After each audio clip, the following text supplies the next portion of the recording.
Pemirsa, terima kasih Anda masih bersama Newscreen. Presiden Joko Widodo menekankan besarnya potensi ekonomi digital Indonesia dan mendorong para startup menangkap peluang tersebut.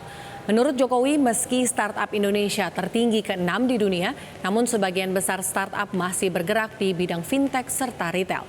Padahal permasalahan pangan dan kesehatan merupakan masalah besar yang harus dipecahkan oleh teknologi, apalagi mengingat luasnya wilayah Indonesia.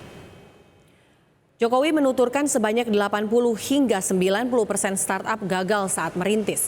Penyebabnya startup yang ada tidak melihat kebutuhan pasar. Selain karena tak sesuai kebutuhan pasar, kegagalan startup juga disebabkan kehabisan dana. Oleh karenanya Jokowi mengingatkan fungsi BUMN sebagai venture capital. Dengan demikian ekosistem besar startup yang dibangun bisa saling tersambung. Sehingga semuanya terdampingi dengan baik dan bisa tidak gagal untuk masuk ke pasar-pasar.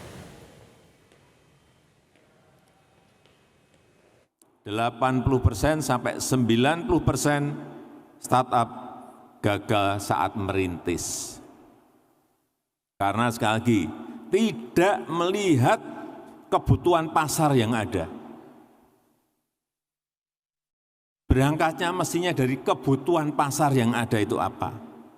Yang kedua juga karena kehabisan dana. Ini nanti fungsinya venture capital, fungsinya BUMN, agar ekosistem besar yang ingin kita bangun ini bisa saling sambung sehingga semuanya terdampingi dengan baik dan bisa tidak gagal untuk masuk ke pasar-pasar, ke peluang-peluang yang ada di negara kita.